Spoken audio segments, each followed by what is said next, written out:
The final item of business today is the members' business debate on motion number 8842 in the name of Maureen Watt on self-immolations in Tibet. This debate will be concluded without any questions being put, and I would be grateful if those members who wish to speak in the debate could press the request to speak buttons as soon as possible. I call on Maureen Watt to open the debate. 7 minutes, please. Thank you very much, Presiding Officer, and I feel it's quite difficult to follow that historic vote this evening. I would like to firstly thank all colleagues who have signed my motion to allow it to be debated this evening, and I'd also like to thank the supporters of Tibet who are members of the cross-party group in Tibet and the members of the Tibet Support Group Grampian for their tireless work in my area in fundraising for cultural and educational projects in Tibet and for highlighting human rights issues there to the people of Grampian, sometimes on cold and windy days on Bankery High Street. My thanks also go to Dr Martin Mills, the Director of the Scottish Centre for Himalayan Research at Aberdeen University, who is such an asset in his knowledge of what is happening in the region and whom I thank for his briefing this evening. And I can't forget the very passionate supporters of Tibet from Edinburgh University, who add so much to our cross-party group meetings. Presiding Officer, the main reason for bringing this motion to the Parliament is to highlight the extraordinary and distressing action of some Tibetans who are moved to take in protest against Chinese policies in the region. In the past 5 years, 127 Tibetans have self-immolated, or in other words, set themselves alight, overwhelmingly resulting in death. Self-immolation began in 2009. In the early days, it was mainly Buddhist monks in the Tibetan areas of Kham and Amdo, which lie outside the Tibetan Autonomous Region. The practice began at Kriti Monastery in Ngaba, and during the Chinese Communist Party's 18th National Party Congress in Beijing in November 2012, tragically, almost 1 Tibetan a day was self-immolating, by which time it was mainly farmers, nomads, students and school children who were self-immolating. Since then, self-immolation has decreased, but this has mainly been due to extremely draconian oppression by the Chinese authorities. There has been a heavy military crackdown in communities where self-immolations have occurred, restriction on movement, closure of satellite communication and mobile phones, and the banning of the sale of SIM cards. In many cases, friends and relatives have been threatened or bribed by authorities, so that self-immolations are denied or at best covered up. There have been threats of withdrawing state support and services such as electricity from whole communities associated with self-immolations, and the closure of monasteries who have held the funerals of self-immolators. It should be said that self-immolation seems part of a wider and escalating pattern of protest and public suicide in the People's Republic of China.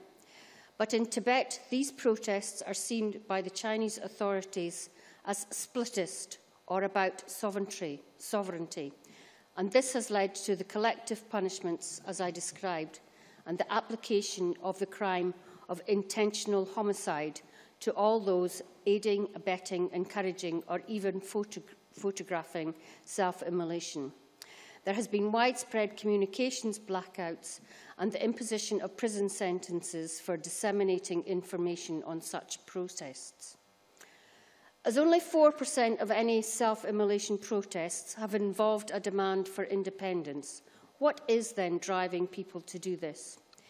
It's a response to restrictions being put on religious freedoms, language rights, access to employment, and the destruction of water resources and grazing lands by large-scale mining projects.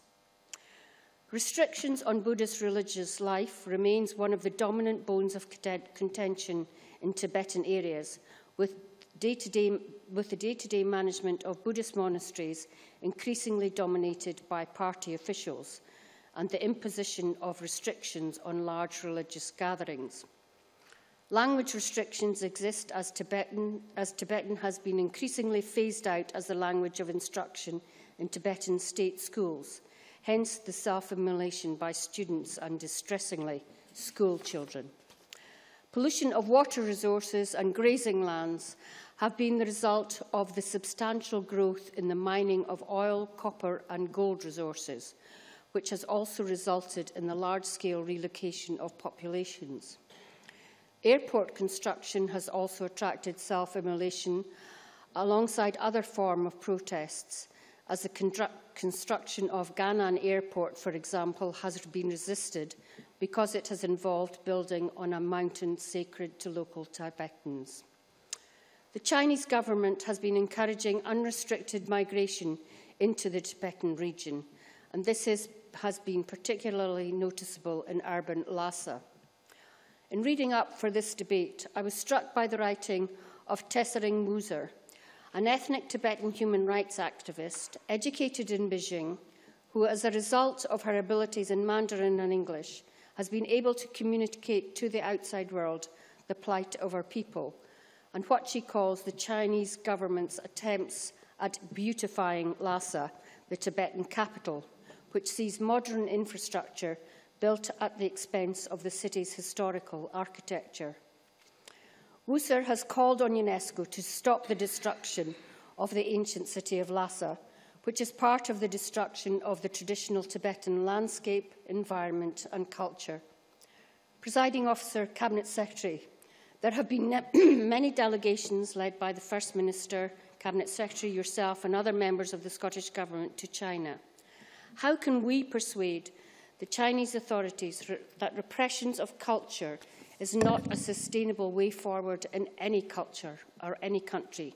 And I wondered if she would consider writing to UNESCO to encourage them to do more to protect Tibetan heritage sites and thereby the culture, and negate the pressure that some Tibetans feel the need to undertake the horrific act of self-immolation.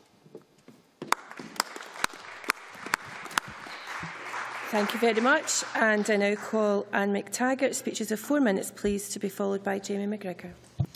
Thank you, Presiding Officer. And as a member of the cross-party working group in Tibet, I am keen to contribute to this important debate on the subject of self-immolation of protesters against the questionable human rights record of China in the region.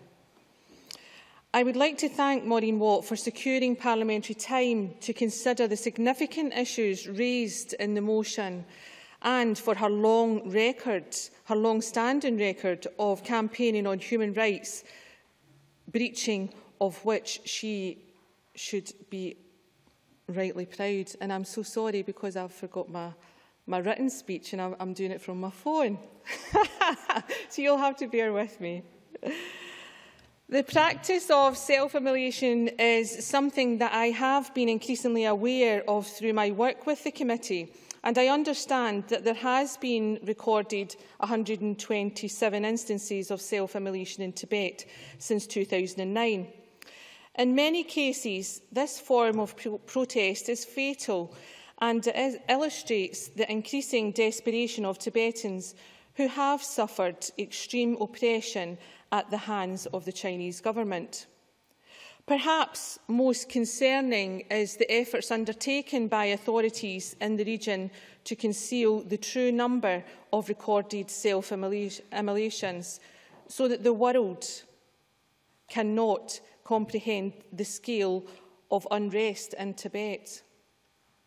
International observation tells us that restrictions on freedom of religion, degradation of water sources and a curtailment of media reporting are just some of the issues that they face.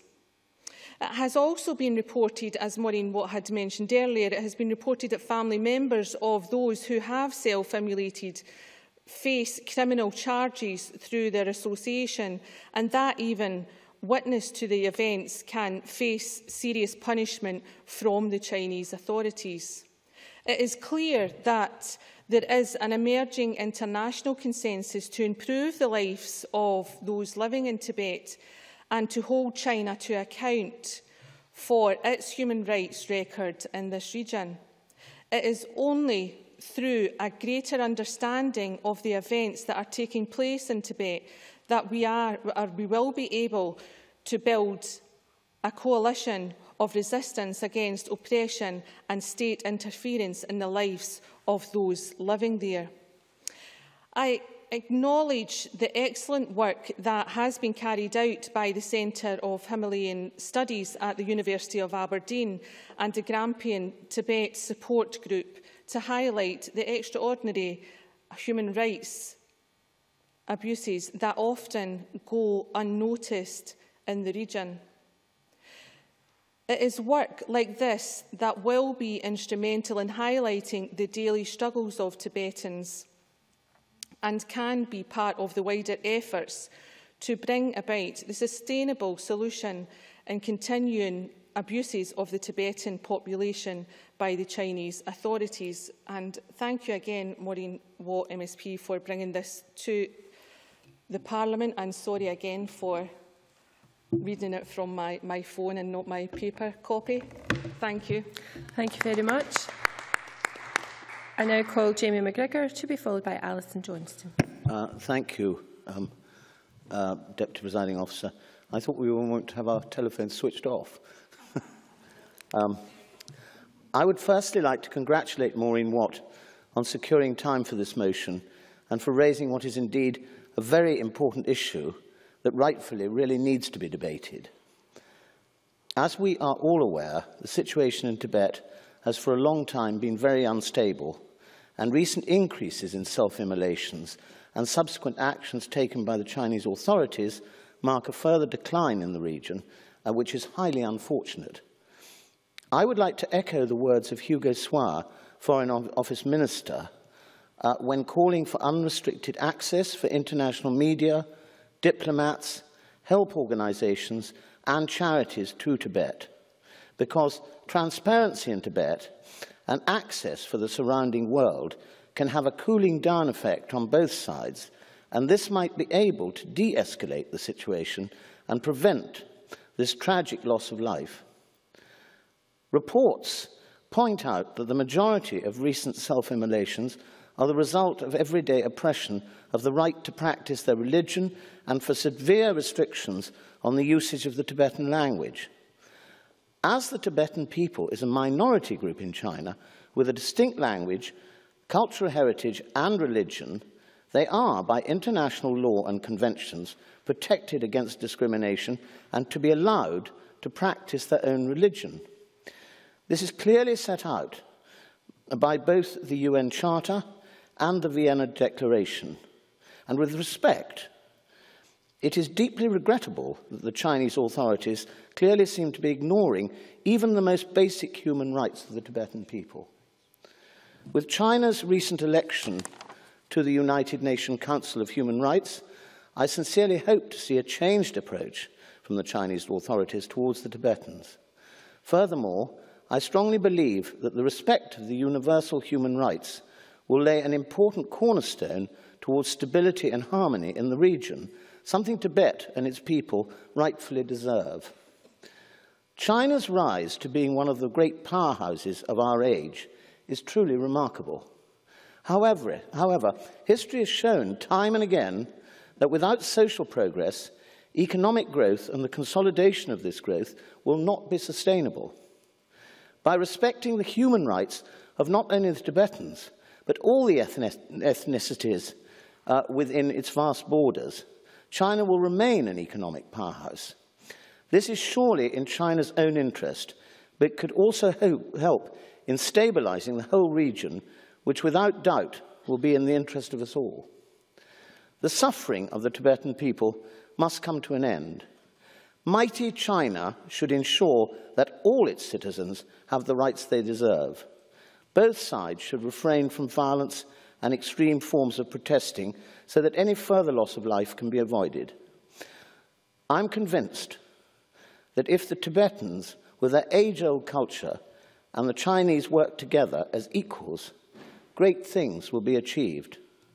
By allowing the Tibetans to practice their own religion and live in accordance with their culture, the region will stabilise and harmony will replace chaos and oppression. Thank you.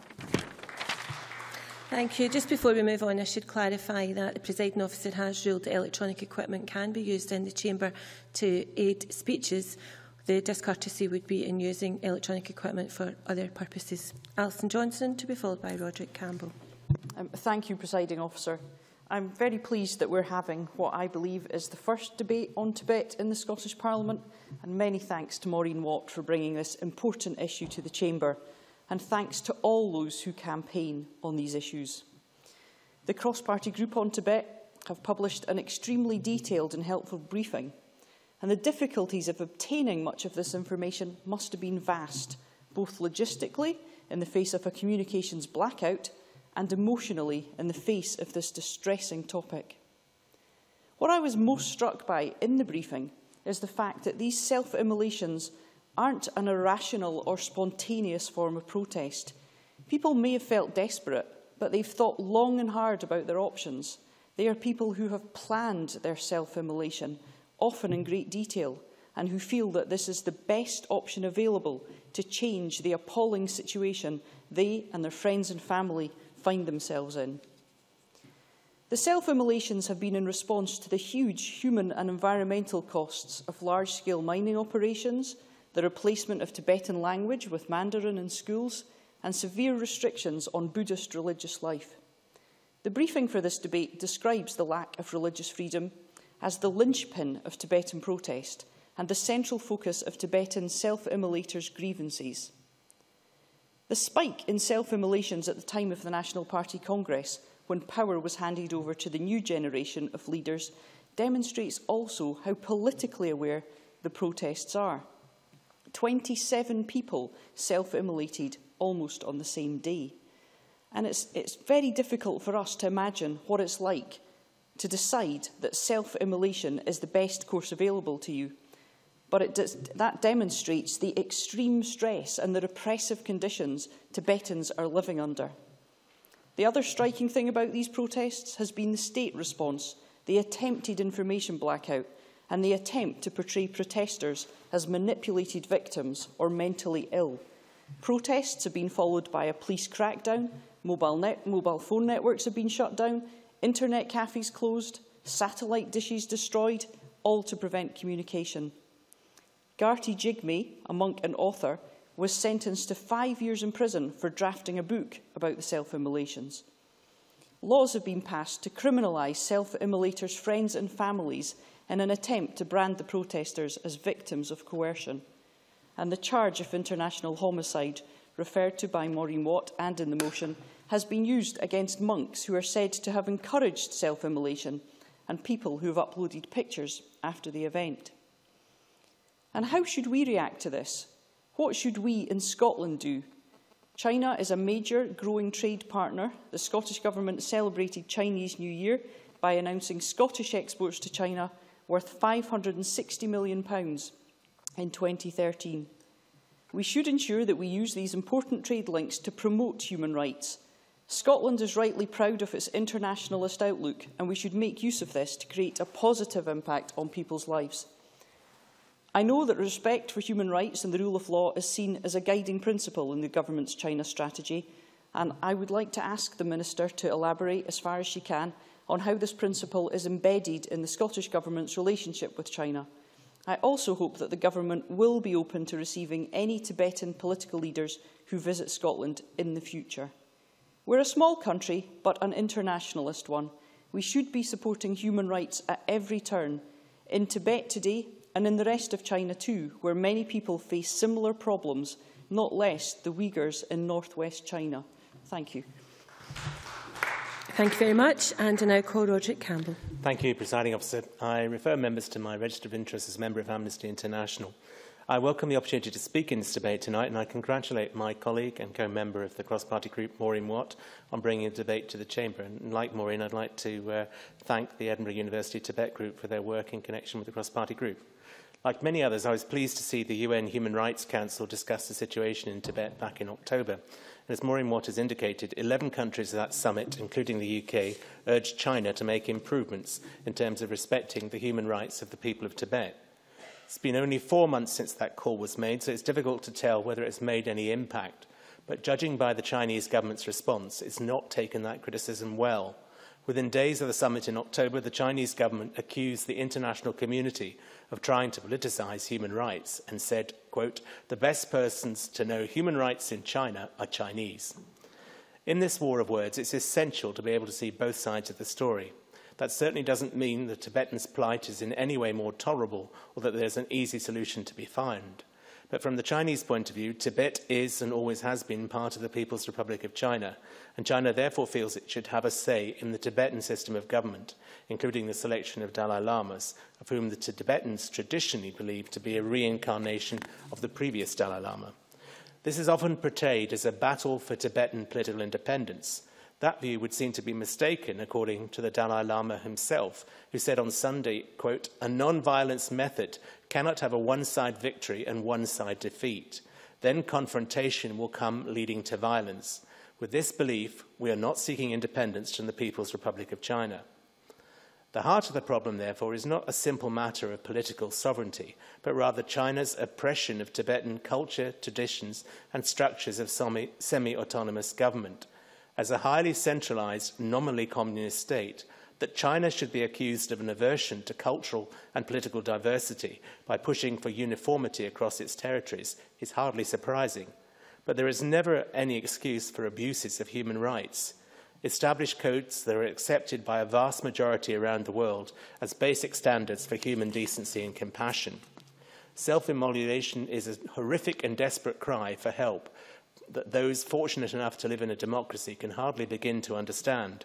And when 127 people are prepared to literally set themselves on fire for their cause, I believe that other countries must take heed and exert appropriate pressure, whether that be diplomatic or otherwise. The Dalai Lama has called for a non-violent resolution to the conflict. And as I understand it, a satisfactory resolution for His Holiness would be simply an end to the oppression and persecution of Tibetans at the hands of the Chinese authorities and respect for Tibet's cultural, social, religious and political autonomy within China. That's not an unreasonable goal. But at this time of significant economic change and political reform in China, a time when China is forging ever stronger trade links with Western countries, we need to make it absolutely clear at every opportunity that human rights must be respected. China is changing, and it can and should seize the opportunity to change its approach in Tibet. We should all be hopeful that a non-violent resolution to the conflict can be achieved, not just because it's in the interest of the Tibetan people and their right to self-determination, but also because it is in the long-term interests of China.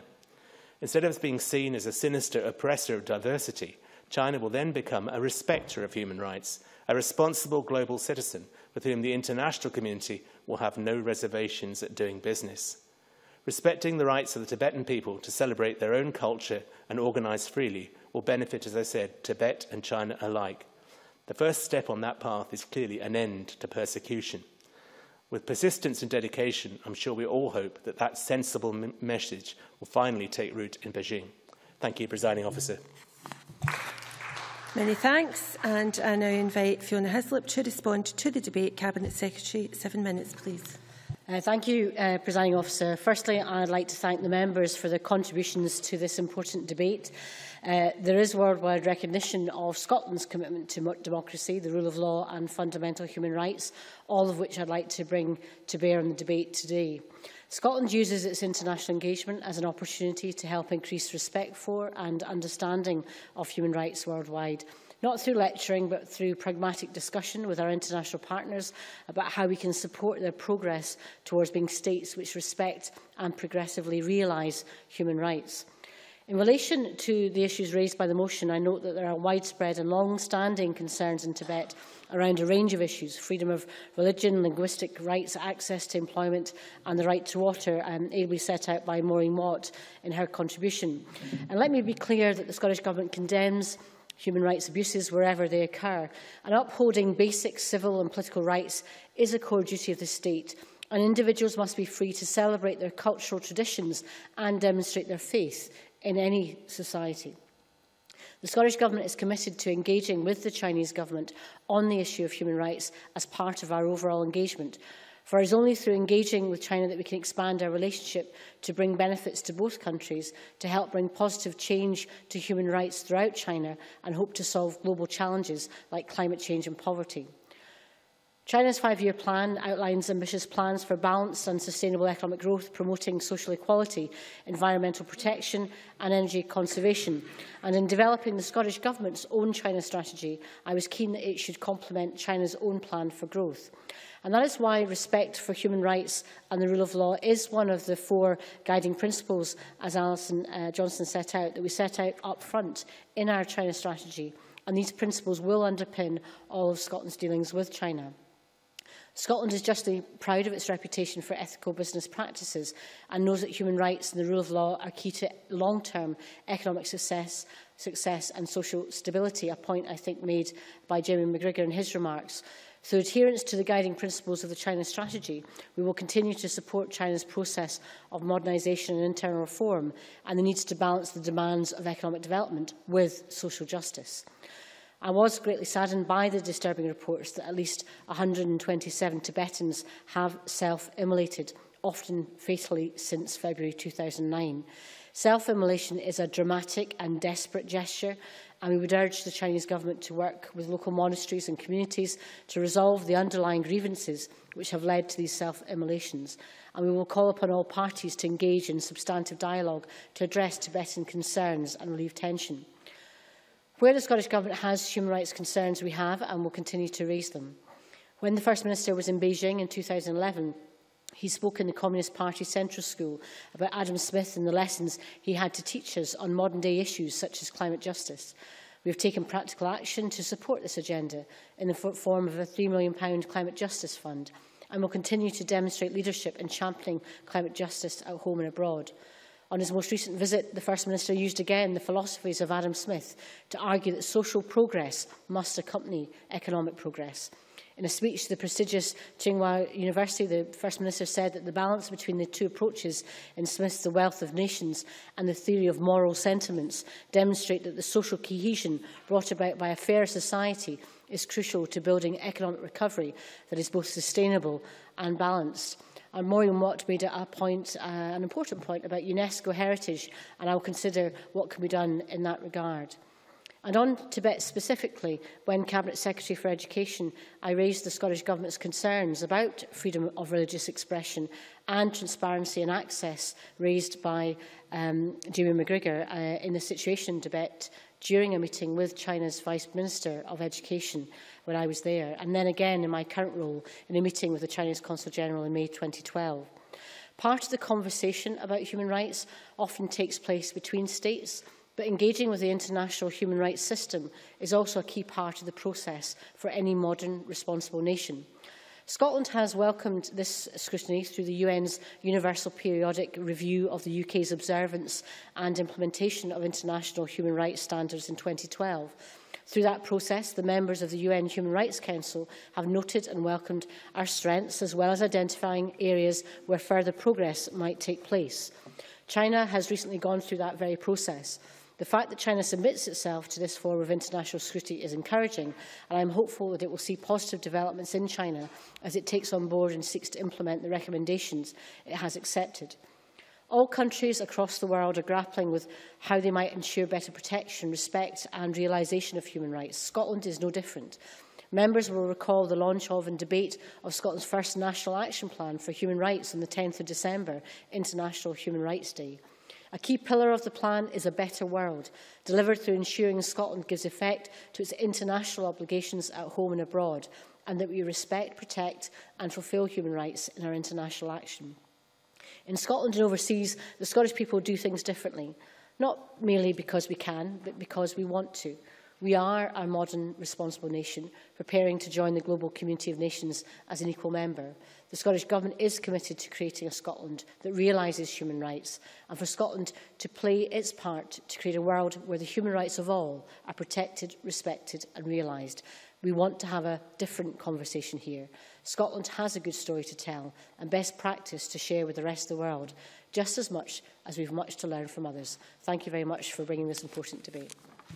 Many thanks, and that concludes Maureen Watt's debate on self-immolations in Tibet, and I now close this meeting of Parliament.